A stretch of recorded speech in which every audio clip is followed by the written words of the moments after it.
a scion of many worlds. How did you make a tornado happen?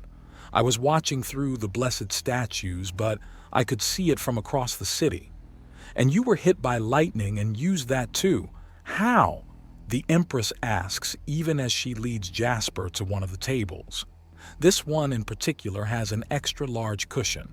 No doubt they've considered his sheer size and realized a chair would lift him very high over the table, and to keep him respectfully level with everyone else he would be given a huge Nagasha cushion. Interestingly, there's one right beside it that the Empress coils up on after leading him to his. How? With science and understanding. No doubt at some point you've heard the pithy saying of knowledge is power. Yesterday I've proven it. Jasper explains as he pulls out his communicator and sets it on display mode. A hologram of Lacran shows up floating above it. The Empress gives out a little "oh" of appreciation. Anyways, the tornado is understandable if you understand how the weather patterns work. Now, as you can see in this design, it has the planet of Lacron spinning right? Right, the Empress says with a nod as she looks in wonder at the depiction of her own world. She has seen the globes in the palace and understood them, but to see one conjured right in front of her with even more detail than her greatest cartographers could manage was incredible. It's actually doing that. Not only is the world spinning, but it's also circling the nearest star. Jasper explains, drawing out the view to show the solar system. That's Lacran. It's also Yinnik and Borabor, the Empress exclaims before pointing out the other two planets in system. That's correct, Jasper says. How far out does it go? The Empress asks, and Jasper smiles before zooming out to show the galaxy. Only this far. There is more in the universe, but I don't have accurate maps of those parts, Jasper admits as the Empress stares in wonder. Then she gives out a little smile. I was told that you say you're from another world. Can you tell me which one? She asks and seems surprised at his own smile. Certainly, this one here, Jasper says, pointing to a tiny spot on one of the outer reaches, half the galaxy away. This is Earth. A good chunk of my memories were copied from a soldier born here. His name is Horace Blue. I call myself Jasper as a reference to a piece of children's entertainment where two bumbling minions of the villain were named Jasper and Horace. Is Earth a nice place? Yes and no. To the humans, which is what Horace is, it's a beautiful but dangerous world. To every other known race, just getting near it is enough to kill you. And that includes me. I will never see Earth with my own eyes. Why? The Empress asks, and he smiles. Computer, show galactic space designations. He orders out loud, and the map of the galaxy bursts into color. At his gesture, the entire thing is brought a bit lower so that not only the Empress but the other awestruck spectators can see better as well. See the flashing red portion? That is cruel space. A massive null deposit in the galaxy. All of us, you, me, the Serpent Empress, everyone on Lacran without exception, cannot go into that place. The null would stop our bodies from working and we would die in minutes. Some of us would hold on for hours in agony. But we would all die. Why? The Empress asks. The power, the energy that courses through each of us, bolsters us and holds us high. There's a point where it falls in on itself and scrambles the rest, making it impossible to use. Cruel space is where so much has been packed in that it's impossible to use any.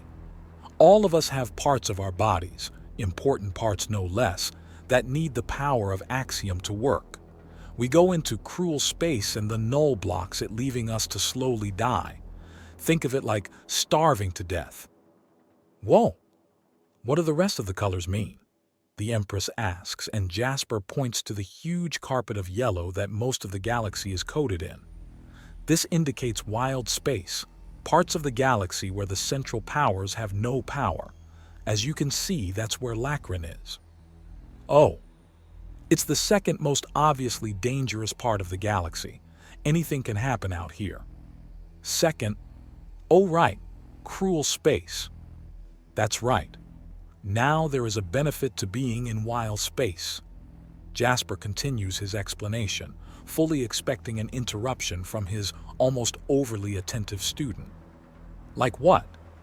No need to follow rules from other worlds. If you want to set up a kingdom out here, you can. Not here. We have kingdoms. Yes, but you were able to build your own kingdoms. You don't follow the rules of someone a galaxy away. You follow your own, Jasper says. Now, some of the names don't make much sense until you realize that these names were given by people who were trying to categorize how safe and easy it is to get somewhere. So we're in wild space where it's hard to get to. Horus comes from cruel space where you will die to try. There's also frontier space, which is between distant space and wild space. It's the place that grows outwards to tame the unending wilderness of the galaxy. There are not a lot of rules there, but more than what we have here. Also, they occasionally get some help. But we're on our own, the Empress says sadly. Yay. People don't check on wild worlds just in case. If there's going to be help out here, then we need to let people know we need it. He confirms while omitting that he's already done that and help is on the way. The girl is the figurehead to the "we've been abandoned" movement. Trying to talk her out of it will just waste his time and piss her off. How would we do that? She asks, and he taps at the communicator for a bit before bringing up the image of one of the shuttles around Lacron to replace the image of the galaxy. Hey, I've seen one of those. There are about 5 of these shuttles on this planet. I've seen 2 personally. You could use one of these to get up to put a powerful distress beacon in orbit of Lacron and have it send out a repeating message to send help. Pirates might come, but that could also be an advantage if you have agents in place and ready to hijack a ship, or champions ready to try and knock it out of the sky. Doing either would give you all the resources and knowledge to save yourselves at that point. And that's only if it's a pirate that answers. If someone actually friendly finds the signal, they'll send it to those who can really help, and help will come. But those things are old, from the crash old, she says. Yes, Jasper answers. Then why hasn't it been done already? She asks, and Jasper sighs. I don't know. I wasn't there, so I can only guess. Then guess, she commands him. There are tears in her eyes. There are a lot of things not known about the crash, not now and not then, meaning that everyone was scared and people who are scared make mistakes. So the mistake they made was getting busy trying to find someone to blame rather than find a way to solve the problem. If they looked to solve the problems, there wouldn't be that problem by now. What? The best time to get things together and fix things would have been in that first 100 years, while the original generation were still around. But they didn't. Everyone hoarded and squirreled away technology as best as they could and refused to share. So here we are. That's terrible, the Empress says in a dejected tone. Yes, it is, Jasper agrees. They should be punished, she exclaims, and his eyes go wide. Who? The idiots who hogged everything. They're dead, Jasper protests. One's still alive, the Empress proclaims. Who?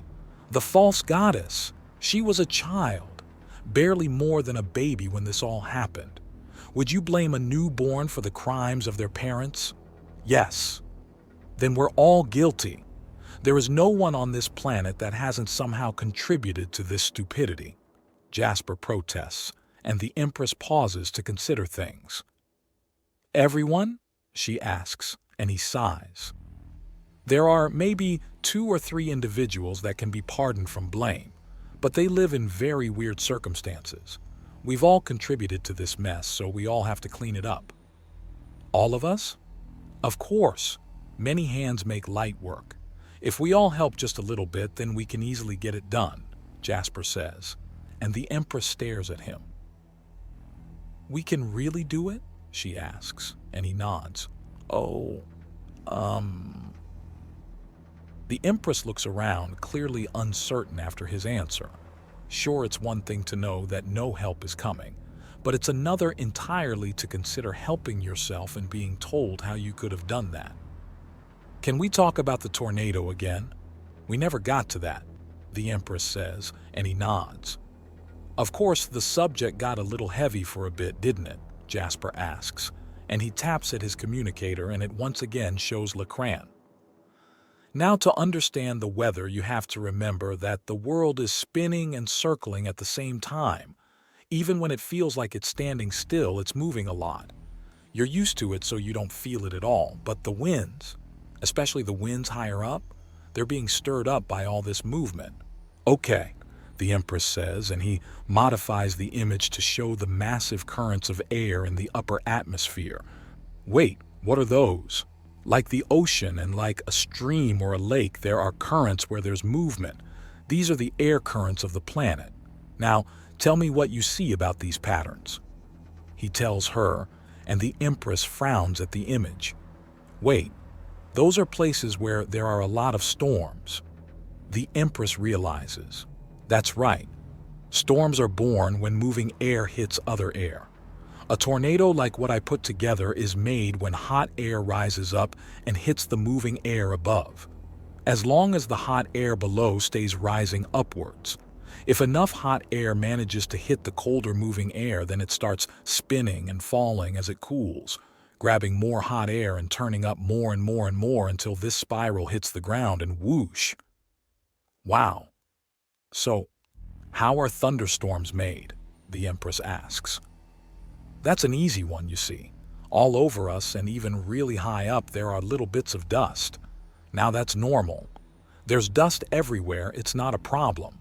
Follow so far? Jasper asks, gesturing upwards, and the Empress follows his direction and nods. Excellent. Now what you need to understand next is evaporation. Have you seen boiling water? Yeah, with steam rising from it? Exactly. That's water vapor rising, so much of it that it can be easily seen. But it's happening even to our cool drink, just only in amounts so tiny you can't see it. Still following? I think so. Good. Now the vapor keeps going up because it's warm and warm things rise. They stick to the little bits of dust and then start clumping together.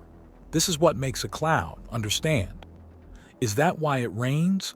There's so much water up there that it comes down again? Exactly.